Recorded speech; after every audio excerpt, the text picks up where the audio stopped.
जय हिंद। देखेंगे बेटा आज की क्लास 12th की केमिस्ट्री, और क्लास 12th की केमिस्ट्री में समझेंगे बेटा चैप्टर नंबर 2। चैप्टर नंबर 2 का नाम क्या है बाबू? तो विद्युत रसायन यानी कि इलेक्ट्रोकेमिस्ट्री। देखो बेटा हमने इलेक्ट्रोकेमिस्ट्री वाले चैप्टर में कहां तक कर दिया है, तो पार्ट 1 हमने इस इलेक्ट्रोकेमिस्ट्री वाले चैप्टर में कंप्लीट कर लिया है। आज का हमारा बेटा पार्ट 2 है, और पार्ट 2 में आज हम समझेंगे जो very very most important topic है, वो है भाई आपका गैल्वेनिक सेल। तो ध्यान से समझना माय डियर, गैल्वेनिक सेल इतना मोस्ट इंपोर्टेंट टॉपिक है कि आपके बोर्ड एग्जाम में 101% पूछा जाता है। अगर ये नहीं तो इससे रिलेटेड क्वेश्चन पूछे जाते हैं।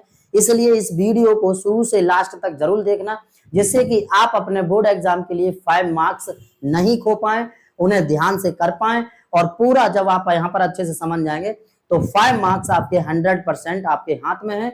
और अगर आपको अपने 5 नंबर अपने हाथ में पक्के रखने हैं तो बेटा इस वीडियो को अच्छे से एक बार देख लेंगे शुरू से लास्ट तक, जिससे कि आपके 5 मार्क्स क्लियर हो जाए मेरे भाई। तो देखेंगे बेटा आज की क्लास में सबसे पहला जो हमारा टॉपिक है वो कौन सा है? Galvanic cell. एकदम ध्यान से समझेंगे। तो देखिए आज की क्लास को शुरू करते हैं। समझ गए इतनी बात? चलिए, तो पहला टॉपिक कौन सा है? तो सबसे पहला टॉपिक है गैल्वेनिक सेल। सबसे पहले मैंने आपको सेल समझाया था। सेल क्या है? वह पात्र जिसमें बेटा विद्युत ऊर्जा को रासायनिक ऊर्जा में और रासायनिक ऊर्जा को विद्युत ऊर्जा में परिवर्तित किया जाता है, उसे क्या कहते हैं मेरे भाई? सेल कहते हैं। सेल के दो प्रकार, एक विद्युत रासायनिक सेल, एक विद्युत अपघटनीय सेल।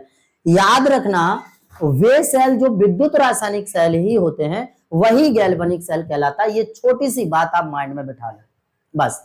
वे सेल जो विद्युत रासायनिक सेल होते हैं वही बेटा गैल्वेनिक सेल, क्योंकि विद्युत रासायनिक सेल की हमने डेफिनेशन समझी थी, और वहां तब मैंने आपको इससे पहले की क्लास में बता चुका हूं कि विद्युत रासायनिक सेल किसे कहते हैं। तो वे सेल जो रासायनिक ऊर्जा को विद्युत ऊर्जा में बदलते हैं उनको क्या कहते हैं? तो बेटा विद्युत रासायनिक सेल कहते हैं। जैसे गैल्वेनिक सेल, ईंधन सेल, शुष्क सेल, वोल्टीय सेल, ये सब हमने किसमें समझा था? तो विद्युत रासायनिक सेल में समझा था। देखेंगे बेटा यहाँ पर टॉपिक है हमारा गैल्वेनिक सेल। बेटा तो समझेंगे गैल्वेनिक सेल क्या होता है, सर किसे कहते हैं गैल्वेनिक सेल। तो एक लाइन में लिखी हुई है परिभाषा, पहले इसकी डेफिनेशन समझ लेते हैं। वह सेल जो रासायनिक ऊर्जा को विद्युत ऊर्जा में परिवर्तित करता है उसे गैल्वेनिक सेल कहते हैं। ओके, उसे क्या कहते हैं माय डियर? गैल्वेनिक सेल कहते हैं। ये बात आप याद रखना और मत भूलना बेटा इस गैल्वेनिक सेल को। ये गैल्वेनिक सेल की मोस्ट इंपोर्टेंट डेफिनेशन है, गैल्वेनिक सेल कहते हैं। ठीक है,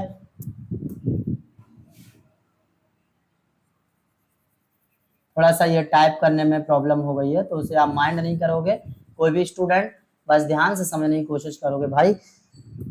ओके, मैं इसीलिए इसे पूरा सही कर रहा हूं। Galvanic cell. चलिए, तो क्या हुआ? वह सेल जो रासायनिक ऊर्जा को विद्युत ऊर्जा में परिवर्तित करता है उसे गैल्वेनिक सेल कहते हैं। यही डेफिनेशन हम विद्युत रासायनिक सेल में समझ चुके हैं। ये सेल जो होता है बेटा, आप यहाँ पर भी ये भी लिख दोगे, अर्थात ये सेल विद्युत रासायनिक सेल भी कहलाते हैं।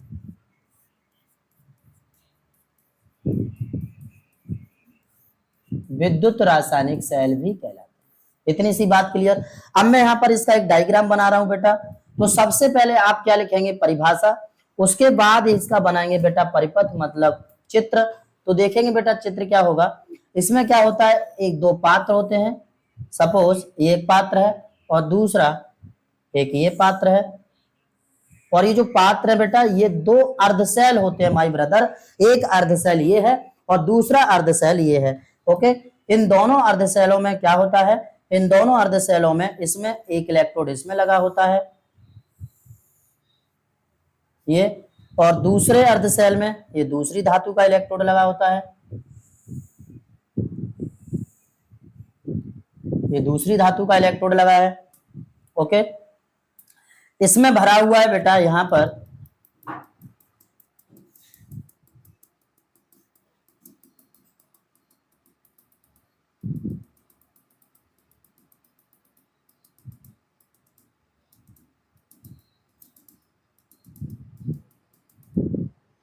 इसमें भरा हुआ है ZnSO4 का विलयन, ZnSO4 का विलयन, थोड़ा सा मैं इधर से लिख रहा हूं,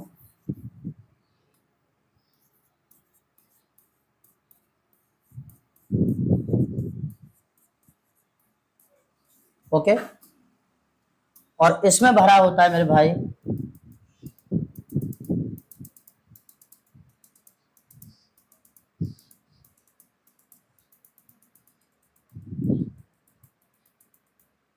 CuSO4 का विलयन।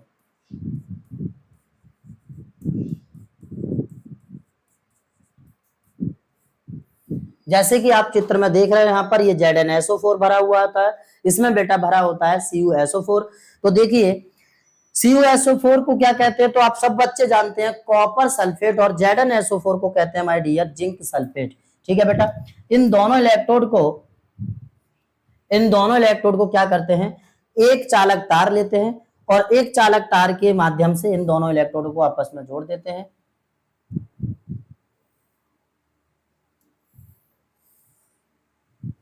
यहां पर आप एक वोल्टामीटर लगाते हैं, यहां पर बेटा लगाते हैं वोल्टामीटर, ठीक है, कुछ इस तरह से जोड़ देते हैं। और ये जो दोनों अर्धसेल हैं, इन दोनों अर्धसेलों को एक लवण सेतु, एक कांच की नली होती है बेटा यू आकार की, जिसे लवण सेतु कहते हैं, उस लवण सेतु के माध्यम से दोनों को अटैच कर देते हैं, मतलब जोड़ देते हैं।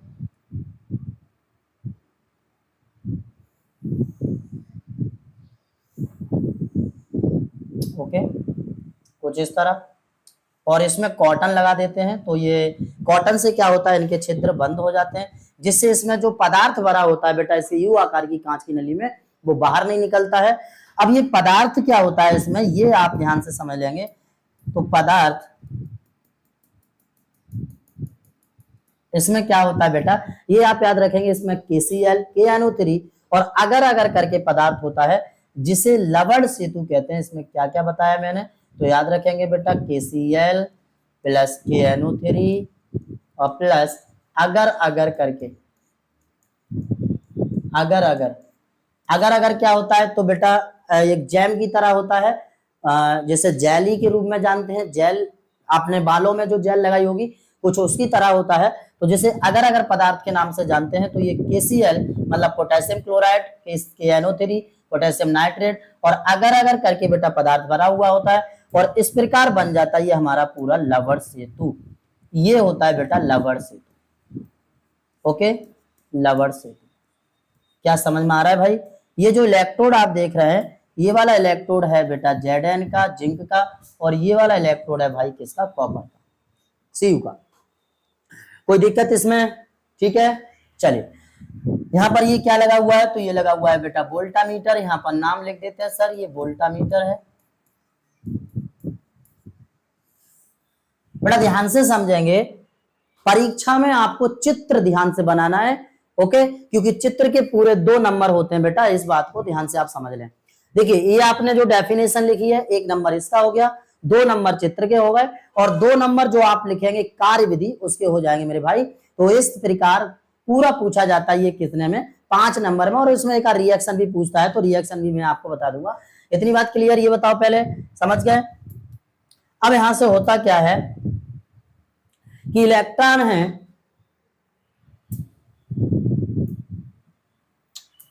ये आप देख रहे हैं लवण सेतु। लवण सेतु का कार्य होता है कि ये जो दोनों अर्धसेल हैं, एक ये अर्धसेल बेटा, अर्धसेल, और एक ये अर्धसेल, इन दोनों अर्धसेलों को आपस में जोड़ने का काम करता है, जिससे एक पूरा सेल बन जाता है। ओके, कंप्लीट सेल बन जाता है बेटा। आप लोगों को समझ में आ रहा होगा। इसमें ZnSO4 का विलयन भरा होता है, इसमें CuSO4 का विलयन भरा होता है। अब होता क्या है कि जैसे हम यहां से इस लवण सेतु को, ये दोनों अर्धसेलों को आपस में जब जोड़ते हैं, तो एक रासायनिक अभिक्रिया होती है, जिसके दौरान ये ZnSO4 है, वो Zn प्लस आयन प्लस 2 और बेटा SO4 माइनस 2 में टूट जाता है। सेम उसी प्रकार यहां पर भी ये Cu प्लस 2 आयन और SO4 माइनस 2 आयन। ओके, ये अपने आयनों में क्या हो जाते हैं, टूट जाते हैं। इतनी सी बात क्लियर भाई, समझ में आ रहा है सबको। अब टूटते कैसे, तो इधर मैं रिएक्शन समझा रहा हूं बेटा, देखो ZnSO4 change to Zn plus 2 ion और प्लस SO4 माइनस 2। ओके, दूसरा मैं इधर समझा रहा हूं बेटा, CuSO4 change to Cu plus 2 ion और प्लस SO4 माइनस 2। क्या इतनी बात समझ रहे हैं भाई? अब होता क्या है कि जो Zn इलेक्ट्रोड आप देख रहे हैं, तो Zn इलेक्ट्रोड इलेक्ट्रॉनों को दान करता है, तो इलेक्ट्रॉन इस Zn इलेक्ट्रोड की तरफ से कॉपर इलेक्ट्रोड की तरफ चलने लगते हैं, और इस प्रकार ये जो दान कर रहा है, जो इलेक्ट्रोड इलेक्ट्रॉनों को दान कर रहा है बेटा, उस इलेक्ट्रोड को हम बोलते हैं क्या, याद रखना, इसे बोलते हैं बेटा एनोड। Okay, anode. और जो इलेक्ट्रोड इलेक्ट्रॉन ग्रहण कर रहा है उसे कहते हैं my brother cathode. In cathode और इलेक्ट्रोड के बारे में भी मैं आपको समझाऊंगा, इस बात को ध्यान से समझ लेंगे अभी। क्या इतनी सी बात क्लियर? तो Zn यहां पर जो इलेक्ट्रोड है वो कौन सा है, तो बेटा एनोड है। ओके, यहां पर ये इलेक्ट्रॉन दान करता है, तो ये वाला जो ये वाला आप इलेक्ट्रोड देख रहे हैं ये पतला होने लगता है, और इलेक्ट्रॉन इधर ग्रहण करता है ये, तो ये वाला इलेक्ट्रोड है, ये इसकी परत मोटी होने लगती है कुछ इस तरह। ओके, समझ रहे हैं यहां तक? तो चलिए अब हम इसकी पूरी कार्य विधि को एक बार समझ लेते हैं। चित्र आपके सामने बना हुआ है, ठीक है, तो देखेंगे बेटा इसकी कार्य विधि लिखी हुई है।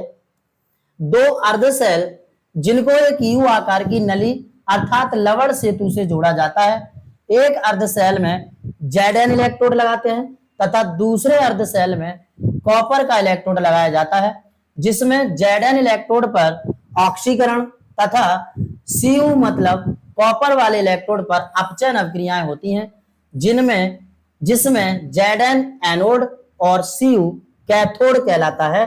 अभी अभी जस्ट मैंने बताया बेटा, यहाँ पर यहां से इलेक्ट्रॉन ये जा रहे हैं, मतलब ये वाला इलेक्ट्रोड इलेक्ट्रॉनों को दान कर रहा है और ये वाला इलेक्ट्रॉनों को ग्रहण कर रहा है। तो एक और बात आप यहाँ पर याद रख लेंगे, वो बात ये है बेटा जो मोस्ट इंपोर्टेंट है, वह इलेक्ट्रोड जो इलेक्ट्रॉनों को दान करता है माय डियर, तो इलेक्ट्रॉन दान करने की क्रिया क्या कहलाएगी, ऑक्सीकरण कहलाती है, अर्थात Zn वाले इलेक्ट्रोड पर ऑक्सीकरण होता है। ये बात आप ध्यान में रख लीजिए और ध्यान से सुन लीजिए बेटा, इसे मैं थोड़ा स्पष्ट करके लिखता हूं यहां पर साफ। तो जो इलेक्ट्रोड इलेक्ट्रॉनों को दान करेगा मेरे भाई, उस इलेक्ट्रोड पर कौन सी क्रिया होगी, तो ऑक्सीकरण होगी। इस बात को थोड़ा सा आप दिमाग में बैठा लो, ठीक है। इलेक्ट्रॉन दान करने की क्रिया को ऑक्सीकरण कहते हैं, डेट इज फाइनल। सेम जो इलेक्ट्रॉन ग्रहण कर रहा है वहां पर क्या होगा, तो वहां याद रखेंगे बेटा अपचयन होता है, अपचयन।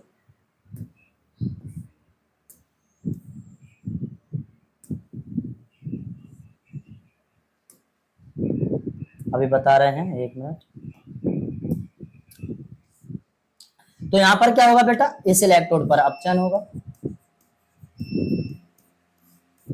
बताइए कोई दिक्कत यहां तक? तो मैं आपको पढ़ के सुना रहा था, दोबारा फिर बता रहा हूं, यहां पर देखिए सही तरीके से।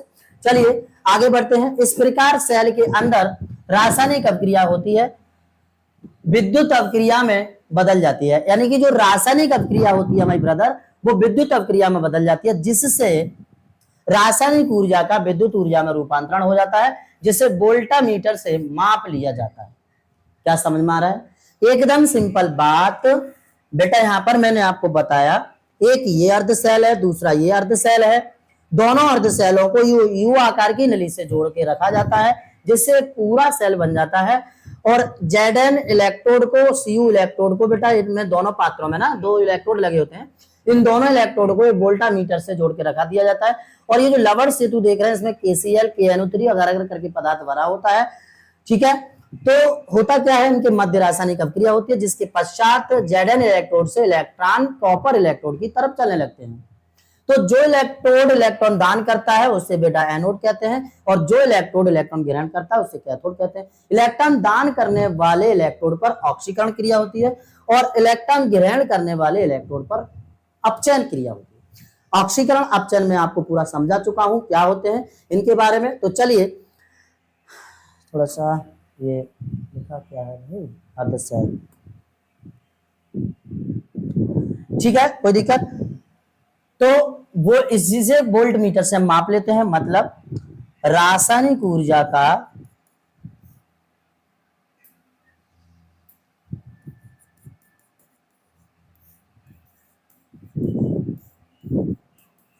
विद्युत ऊर्जा में क्या हो जाता है, रूपांतरण हो जाता है। इस प्रकार रासायनिक ऊर्जा का विद्युत ऊर्जा में रूपांतरण हो जाता है और जिसे हम वोल्ट मीटर के माध्यम से माप लेते हैं कि कितना यहाँ पर करंट डेवलपमेंट हुआ है। कोई दिक्कत, समझ में आ रहा है बेटा, पूरा चित्र आपको समझ में आ रहा होगा। तो परिभाषा क्या है, सिंपल सी, वह सेल जो रासायनिक ऊर्जा को विद्युत ऊर्जा में बदलते हैं उन्हें बेटा हम क्या कहते हैं, गैल्वेनिक सेल कहते हैं। पूरा चित्र मैंने आपको यहाँ पर बना दिया है। आगे इसकी कार्यविधि भी, दो अर्धसेल जिनको बेटा यू आकार की नली अर्थात लवण सेतु से जोड़ा जाता है और इस लवण सेतु में KCl KNO3 और अगर अगर करके पदार्थ भरे होते हैं।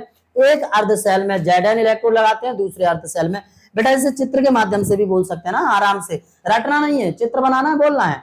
क्या बोले हम, दो अर्धसेल, इन दोनों अर्धसेलों में एक Zn इलेक्ट्रोड और एक Cu मतलब कॉपर इलेक्ट्रोड लगाते हैं।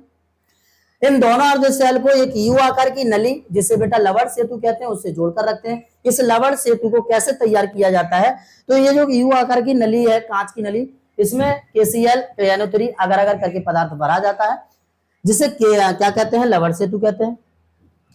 बेटा उसके बाद एक अर्धसेल में ZnSO4 विलयन भरा जाता है, दूसरे अर्धसेल में कॉपर यानी कि CuSO4 कॉपर सल्फेट और बेटा यहाँ पर जिंक सल्फेट विलयन भर लेते हैं। इनके मध्य रासायनिक अभिक्रिया होती है जिससे इलेक्ट्रॉन Zn इलेक्ट्रोड से होते हुए, मतलब Zn इलेक्ट्रोड दान करता है और कॉपर इलेक्ट्रोड इसे ग्रहण कर लेता है इलेक्ट्रॉनों को। इस प्रकार यहाँ पर जो इलेक्ट्रॉन दान कर रहा है बेटा वहां ऑक्सीकरण होता है, जो ग्रहण कर रहा है वहां अपचयन होता है। ठीक है, तो पूरा यहाँ पर मैंने आपको पढ़ के सुना दिया है, देख रहे हैं आप, आराम से एक बार यहाँ पर पुनः देख सकते हैं। दो अर्धसेल जिनको यू आकार की नली अर्थात लवण सेतु से जोड़ा जाता है, एक अर्धसेल में Zn तथा दूसरे अर्धसेल में कॉपर का इलेक्ट्रोड लगा देते हैं जिसमें Zn इलेक्ट्रोड पर ऑक्सीकरण तथा Cu इलेक्ट्रोड पर अपचयन अभिक्रिया होती है, जिसमें Zn जो होता है बेटा वो एनोड कहलाता है और कॉपर क्या कहलाता है, कैथोड कहलाता है। इस प्रकार सेल के अंदर रासायनिक अभिक्रिया विद्युत अभिक्रिया में बदल जाती है जिससे रासायनिक ऊर्जा विद्युत ऊर्जा में बदल जाती है, रासायनिक ऊर्जा का विद्युत ऊर्जा में रूपांतरण हो जाता है जिसे हम वोल्ट मीटर के माध्यम से माप लेते हैं। कोई दिक्कत यहाँ तक, बड़े प्यार से आप समझ गए होंगे कि गैल्वेनिक सेल किसे कहते हैं। चलिए अब नेक्स्ट आगे बढ़ते हैं बेटा, आगे क्या है, इलेक्ट्रोड। इलेक्ट्रोड को ध्यान से समझोगे, अभी अभी हमने यहाँ पर समझाया बाबू एकदम सिंपल भाषा में। तो देखिए इस पर ऑक्सीकरण तथा अपचयन क्रियाएं होती हैं, उसे इलेक्ट्रोड कहते हैं, एकदम सिंपल बात। वह युक्ति जिस पर ऑक्सीकरण और अपचयन दोनों क्रियाएं होती हो उसे क्या कहते हैं माय ब्रदर, इलेक्ट्रोड कहते हैं। ये निम्न दो प्रकार के होते हैं। कौन कौन से होते हैं भाई, दो प्रकार के, तो याद रखेंगे। सबसे पहला होता है एनोड और दूसरा होता है माय डियर कैथोड। ठीक है, चलिए अब नेक्स्ट बढ़ते हैं, समझते हैं एनोड क्या है। तो बेटा वह इलेक्ट्रोड जिस पर ऑक्सीकरण क्रिया होती है, सिर्फ ऑक्सीकरण, अभी अभी जस्ट बताए थे, वह इलेक्ट्रोड जिस पर ऑक्सीकरण होता है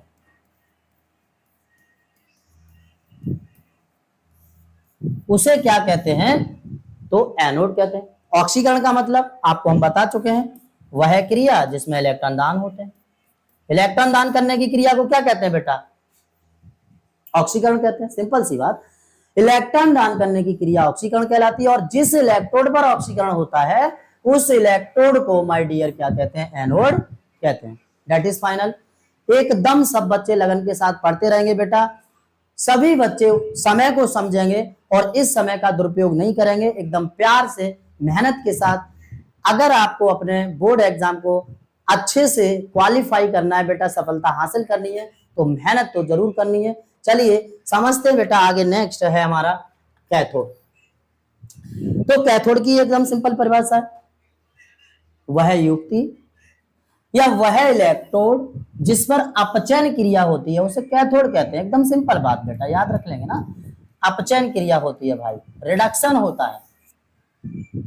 अब अपचयन क्या होगा, तो इलेक्ट्रॉन ग्रहण करने की क्रिया को बेटा अपचयन कहते हैं। एकदम सिंपल सी बात, एकदम आसान सी भाषा में आप समझ गए होंगे सर कैथोड किसे कहते हैं।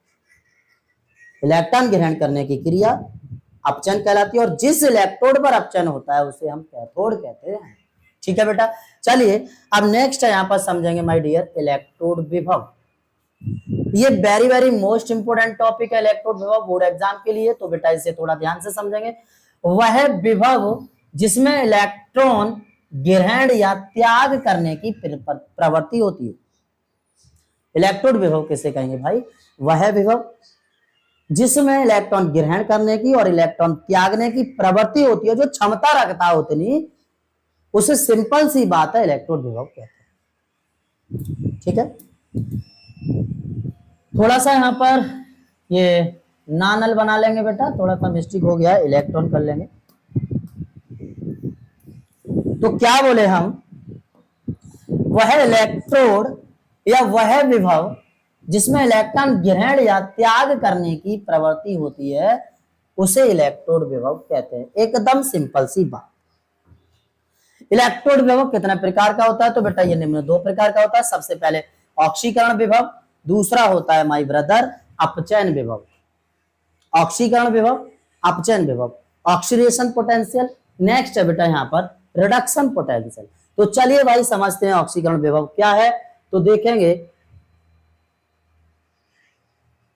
ठीक, बड़ा याद रखें, जितना मैंने आज आपको कराया ये पूरा अच्छे से आप एक बार रिवाइज कर लेंगे, पूरा ध्यान से समझ लेंगे। ठीक है, सभी बच्चे एकदम मेहनत से पढ़ाई करते रहेंगे। आज के लिए मैं इतना ही बेटा, आज की क्लास में इतना ही कराता हूं। इससे आगे मैं नेक्स्ट क्लास में लेके आऊंगा और बताऊंगा कि ऑक्सीकरण विभव क्या है और अपचयन विभव क्या है। ऑक्सीकरण विभव और अपचयन विभव किसे कहते हैं, एकदम 2D पॉइंट डिटेल डिस्कस करेंगे मेरे भाई। बस ध्यान से समझते रहना और पढ़ाई करते रहना एकदम लगन के साथ, और अपने माँ बाप का सपना जरूर पूरा करना, क्योंकि माँ बाप आपके साथ बहुत ही अच्छे अच्छे सपने सजोए बैठे हैं। उनके सपनों को कभी मत तोड़ना बेटा, और ध्यान से लगन के साथ मेहनत करते रहना, जिससे कि आपके माँ बाप का सपना जरूर पूरा हो। जय हिंद।